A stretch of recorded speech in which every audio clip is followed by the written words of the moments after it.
सर्वेभ्यो नमो नमः। अद्य वयं पठिष्यामः भास्वती द्वादशीकक्षायाः पुस्तकमस्ति। एतस्य पुस्तकस्य नवमः पाठः मदालसा। मदालसा इति पाठस्य व्याकरणिककार्यं वयं करिष्यामः। ततः प्रविशति प्रकृति सौन्दर्यम् अवलोकयन् महाराजस्य शत्रुजितः पुत्रः ऋतध्वजः। अत्र क्रियापदमस्ति प्रविशति, कर्तृपदं ऋतध्वजः। ऋतध्वजः इति पदस्य विशेषणपदं पुत्रः शत्रुजितः। अत्र षष्ठी विभक्ति एकवचनमस्ति। शत्रुजितः नाम अस्ति ऋतध्वजस्य पितुः। शत्रुजित विशेष्य हो जाएगा और इसका विशेषण महाराजस्य षष्ठी विभक्ति एकवचन संबंधी पदमस्ति। महाराजस्य विशेषण पदम, शत्रुजितः विशेष्य पदम। ततः अव्यय पदमस्ति प्रकृति सौन्दर्यम् अवलोकयन्। अवलोकयन् अत्र शत्री प्रत्ययः अस्ति। शत्री प्रत्यय संबंधी पदम सदैव विशेषण पदम भवति। अतः ऋतध्वजः इति पदस्य विशेषण पदम अवलोकयन् इति पदम अस्ति। शत्री प्रत्ययस्य योगे द्वितीया भवति। अतः प्रकृति सौन्दर्यं, प्रकृति के सौंदर्य को अत्र द्वितीया अस्ति। सौन्दर्यं माहलन्त भविष्यति। प्रकृति सौन्दर्यं यदि वयं समास विग्रह संबंधी चर्चां करिष्यामः तर्हि प्रकृत्याः सौन्दर्यं, प्रकृति के सौंदर्य को। अत्र द्वितीया विभक्ति एकवचनमस्ति सौन्दर्यम् इति पदे। प्रकृत्याः अत्र षष्ठी अस्ति। महाराजस्य, अस्य पदस्य, महाराजस्य इति पदस्य समास विग्रहः महान् राजा तस्य। महान् राजा तस्य। एवमेव अग्रे शत्रुजितः। शत्रुजितः शत्रुं जयति इति तस्य। शत्रुजितः अत्र षष्ठी विभक्ति एकवचनमस्ति। शत्रुं जयति इति तस्य शत्रुजितः। ऋतध्वजः अहो शोभनं गन्धर्वराज विश्वावसुः राजोद्यानम्। अहो विस्मयादिबोधक पदमस्ति। शोभनं, शोभनं महलन्त भविष्यति अनुस्वार स्थाने। गंधर्वराज, शोभनं गंधर्वराज। गंधर्वराज इति पदस्य समास विग्रहः गंधर्वाणां राजा इति गंधर्वराज। गंधर्वराजस्य विश्वावसुः, गंधर्वराज विश्वावसुः समस्त पदमस्ति। विश्वावसुः इति पदे षष्ठी विभक्ति एकवचनमस्ति। गंधर्वराजस्य विश्वावसुः, विश्वावसुः विशिष्य पदम, गंधर्वराज विशेषण पदमस्ति। समान विभक्ति समान वचन संबंधी नियमः यदि वयम् अत्र करिष्यामः तर्हि गंधर्वराजस्य विश्वावसुः एवं विशेषण पदम भविष्यति गंधर्वराज, विशेष्य पदम विश्वावसुः। राजोद्यानम्, राजयोगे उद्यानम् संधि विच्छेद।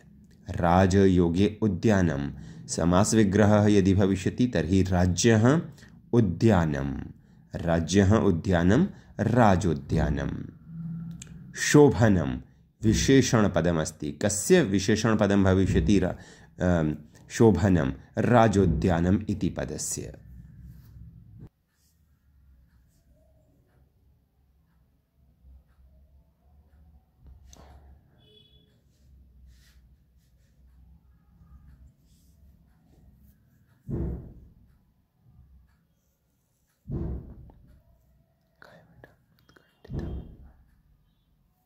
उत्कंठितम कहाँ गया? हद होगी उत्कंठित।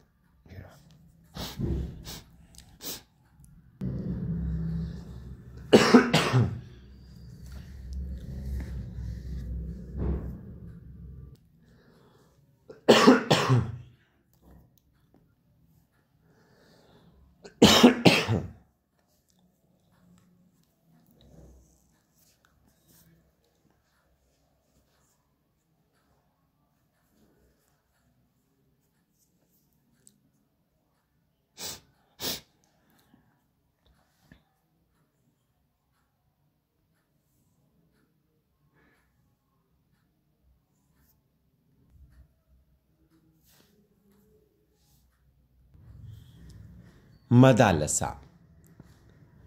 ज्ञान उदधिः तु अनंत पारः गभीरः च।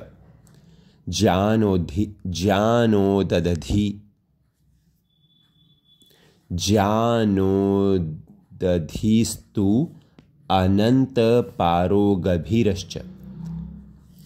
ज्ञानोदधिस्तु, ज्ञान उदधिः तु, ज्ञान उदधिः अर्थात ज्ञानस्य उदधिः, उदधिः अर्थात समुद्र सागरः, ज्ञानस्य उदधिः तु, तु अव्ययपदम्, अनंत पारः गभीरः च, संधिविच्छेदः अत्र अभवत्। अनंत, न अंत इति अनंत, न्य तत्पुरुष समास, न अंत। पारः अर्थात रहितः, पर्यायपदेस्तः पारः रहितः च। अग्रे, मया सागरतटे स्थित्वा कतिपय बिन्दव एव प्राप्ता अद्यावधिः। सर्वप्रथम संधिविच्छेदं करिष्यामः। मया सागरतटे स्थित्वा कतिपय बिन्दवः, अत्र पश्यामः, कतिपय बिन्दवः एव प्राप्ताः अद्यावधिः, अद्य योगे अवधिः। प्राप्ताः योगे अद्य योगे अवधिः। मया, अस्मद् शब्दरूपमस्ति, अस्मद् तृतीया विभक्तिः एकवचनमस्ति। मया कर्तृपदम्। बिन्दवः कर्मपदम्, बिन्दवः कर्मपदमस्ति। प्राप्ताः क्रियापदम्, अत्र कर्मवाच्यः अस्ति। मया कर्तृपदं, बिन्दवः कर्मपदं, प्राप्ताः कर्मानुसार क्रियापदम्। प्रथमाविभक्ति बहुवचनमस्ति बिन्दवः इति पदे, अतः प्रथमपुरुष बहुवचनस्य, क्षम्यताम्, अत्र पुरुषसम्बन्धी स्थितिः नास्ति, प्रत्ययसम्बन्धी स्थितिः अस्ति। प्राप्ताः, प्राप्ताः इति पदस्य विग्रहं यदि वयं करिष्यामः विस्तार, तो प्र उपसर्गः अस्ति आपधातुक्तप्रत्ययः, प्र उपसर्ग आपधातुक्तप्रत्ययः, प्राप्तः भवति, प्राप्तः, प्राप्तौ, प्राप्ताः एवं क्रियापदमस्ति। तो प्राप्ताः। सागरतटे, सागरस्य तटे, पश्यन्तु अत्र पंक्त्याम् अस्ति सागरतटे, सागर के तट पर, तो सागरस्य तटे।